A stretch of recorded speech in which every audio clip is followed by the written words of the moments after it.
Pernah nggak sih lu ngelihat orang yang di tengah kekacauan masih bisa tetap adem ayem dan mikir jernih? Kayak dunia mau runtuh tapi dia santai aja. Keren banget ya.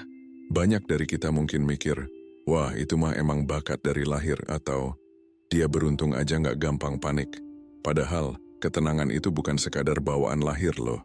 Ketenangan itu adalah sebuah keterampilan yang bisa banget dilatih dan diasah. Sama kayak lu belajar main alat musik atau ngendarain motor. Video yang jadi inspirasi artikel ini ngebongkar habis kebiasaan-kebiasaan rahasia orang-orang super tenang ini. Mereka punya cara khusus buat ngadepin tekanan, biar nggak gampang kebawa emosi atau panik berlebihan. Jadi kalau lu pengen jadi salah satu dari mereka yang bisa tetap tenang di situasi apapun, lu ada di tempat yang tepat. Gue bakal ajak lu ngebedah satu persatu kebiasaan ini, biar lu juga bisa mulai ngembanginnya. Ingat, ini bukan cuma tentang nggak panik, tapi tentang bisa berfungsi optimal dan ngambil keputusan terbaik bahkan saat diuji. Kebiasaan pertama yang bikin orang tenang itu beda, adalah mereka benar-benar ngerti gimana tubuh mereka bereaksi terhadap stres.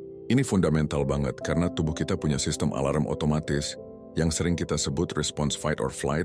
Saat otak ngerasa ada ancaman, entah itu ancaman fisik atau mental kayak deadline mepet atau omelan bos, sistem ini langsung aktif. Jantung berdebar lebih kencang, napas jadi dangkal dan terengah-engah. Otot-otot tegang, kadang tangan juga ikutan dingin. Orang yang tenang itu sadar banget lu nggak bisa nyegah tubuh ngeluarin reaksi ini. Itu udah program bawaan dari sananya. Tapi, mereka ngerti kalau mereka bisa ngaturnya biar reaksi itu nggak kebablasan atau jadi terlalu dramatis. Mereka jadi peka sama sinyal-sinyal awal stres, misalnya napas yang mulai cepet, tangan mendadak dingin, atau suara yang tiba-tiba meninggi. Nah, begitu sinyal-sinyal ini muncul, mereka langsung punya cara buat matiin alarm itu sebelum makin parah. Mereka nggak ngebiarin sinyal itu jadi pemicu kepanikan yang lebih besar, melainkan jadi aba-aba buat mereka buat bertindak. Setelah ngeh sama sinyal stres yang muncul di tubuh, kebiasaan kedua adalah langsung bergerak buat ngatur ulang reaksi tubuh itu. Ini krusial banget buat mencegah kepanikan membesar. Salah satu cara paling ampuh yang sering mereka lakuin adalah pernapasan sadar. Gue yakin lo udah sering dengar, tapi ini beneran efektif. Salah satu teknik yang populer adalah box breathing atau pernapasan kotak. Caranya gampang. Lu tarik napas perlahan selama 4 detik, tahan napas selama 4 detik, buang napas perlahan selama 4 detik, lalu tahan lagi selama 4 detik sebelum narik napas lagi. Lakuin ini beberapa kali. Kenapa ini ampuh? Karena pernapasan yang lambat dan teratur ngirim sinyal aman ke otak lu, bantu nurunin detak jantung, dan nenangin sistem saraf. Selain pernapasan, ada juga teknik grounding yang namanya 5-4-3-2-1. Ini bantu lu narik fokus balik ke saat ini. Lu coba deh.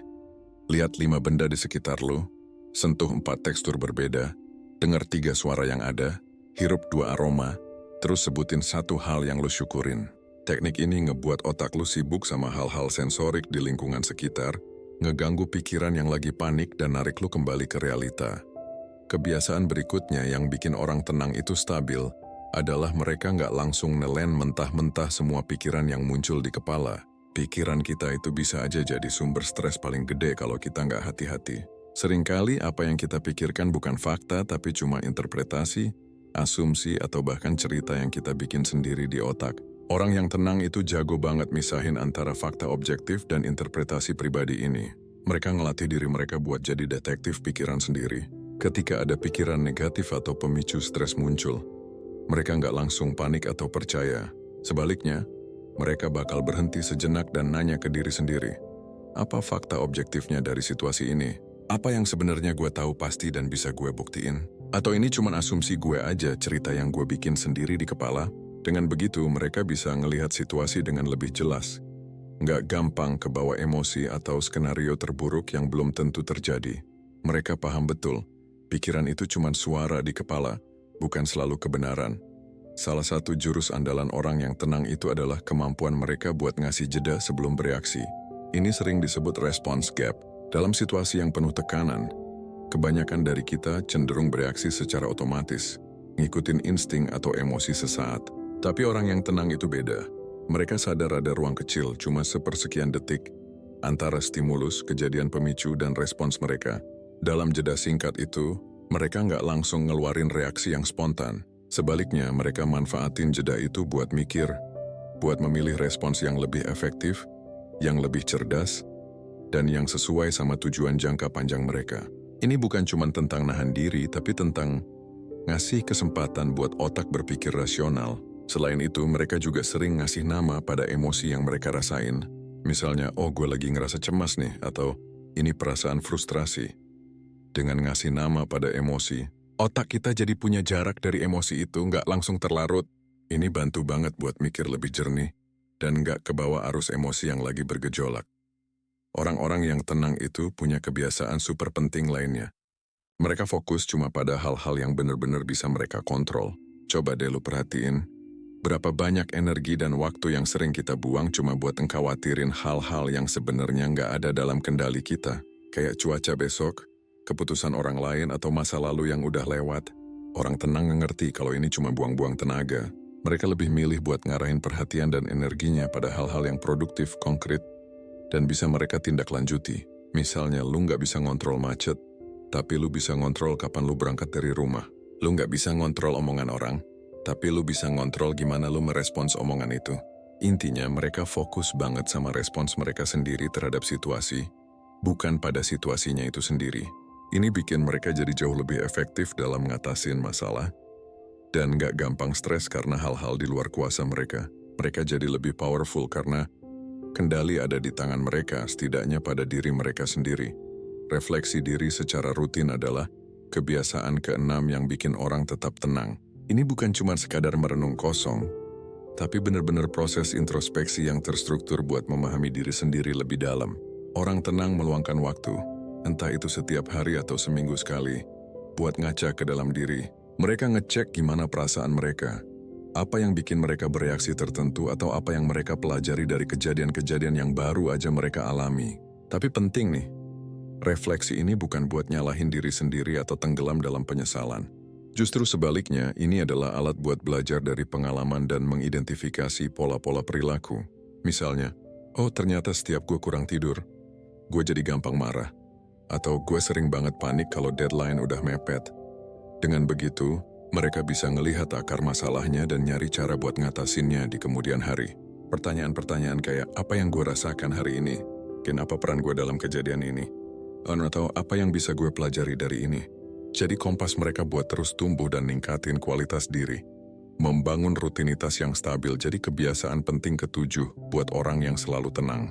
Dunia kita itu sering banget unpredictable, penuh dengan kejutan dan perubahan yang kadang bikin oleng. Nah, di tengah ketidakpastian itu, punya rutinitas harian yang stabil itu kayak punya jangkar yang kuat. Rutinitas ini ngasih mereka rasa aman dan kendali, bahkan atas hal-hal kecil sekalipun. Gak harus rutinitas yang rumit atau padat kok. Bisa dimulai dari hal-hal sederhana yang lu lakuin secara konsisten setiap hari. Misalnya, bangun pagi di jam yang sama setiap hari, langsung minum segelas air putih setelah bangun, atau nyempetin peregangan ringan sebentar sebelum mulai aktivitas. Walaupun kelihatannya sepele, rutinitas ini ngasih struktur pada hari-hari mereka dan ngebuat otak mereka punya semacam peta buat diikuti. Ini bantu mereka tetap waras dan tenang, karena ada beberapa hal yang bisa mereka prediksi dan kontrol di tengah-tengah dunia yang seringkali di luar kendali. Rutinitas ini adalah fondasi stabilitas mental. Kebiasaan yang kedelapan, dan mungkin paling menantang, adalah menerima ketidaknyamanan. Ini bukan berarti mereka suka sama rasa nggak enak, tapi mereka ngerti kalau rasa nggak nyaman itu bagian alami dari hidup, dan bahkan jadi sinyal pertumbuhan. Orang tenang itu nggak kabur atau menghindar dari rasa nggak nyaman. Justru sebaliknya mereka menghadapinya. Ngelihatnya sebagai kesempatan buat melatih mental mereka jadi lebih kuat. Contohnya, rasa nggak nyaman saat lu belajar hal baru, saat lu keluar dari zona nyaman, atau saat lu menghadapi kritik. Daripada langsung mundur, mereka bakal pecah. Rasa nggak nyaman itu jadi bagian-bagian kecil yang lebih mudah dihadapi. Mereka fokus pada progres yang konsisten, sekecil apapun itu. Ibaratnya, kalau lu mau kuat angkat beban berat, lu nggak langsung angkat yang paling berat. Lu mulai dari yang ringan, terus sedikit demi sedikit nambah bebannya. Begitu juga dengan mental. Dengan sering menghadapi dan menaklukkan ketidaknyamanan kecil, mereka jadi makin terbiasa dan lebih tangguh saat ngadepin tantangan yang lebih besar. Terakhir, tapi nggak kalah penting, orang yang tenang itu ngambil keputusan dan ngejalanin hidup berdasarkan nilai-nilai yang mereka pegang, bukan cuma ngikutin emosi sesaat. Coba deh, seberapa sering lo ngambil keputusan pas lagi emosi? Pasti hasilnya sering nggak maksimal kan? Emosi itu sifatnya sementara, bisa berubah-ubah kayak cuaca. Tapi nilai-nilai itu kayak kompas internal yang stabil. Mereka udah milih nilai-nilai apa aja yang penting banget buat hidup mereka. Misalnya integritas, tanggung jawab, kejujuran, keberanian, atau kasih sayang. Ketika suasana hati lagi nggak karuan, atau situasi lagi kacau, mereka bakal balik lagi ke nilai-nilai ini sebagai pedoman. Apakah keputusan ini sesuai sama nilai integritas gue? Atau apakah tindakan ini mencerminkan tanggung jawab yang gue pegang? Dengan hidup berlandaskan nilai, mereka jadi punya pegangan yang kuat. Nggak gampang goyah atau kebawa arus. Jadi kebiasaan-kebiasaan ini sebenarnya saling berkaitan, membentuk sebuah lingkaran penguat. Ketenangan sejati bukan cuma tentang nggak panik, tapi tentang hidup dengan kesadaran, kontrol diri, dan tujuan yang jelas. Yuk mulai latih kebiasaan-kebiasaan ini, biar lu juga bisa jadi orang yang selalu adem ayem di situasi apapun.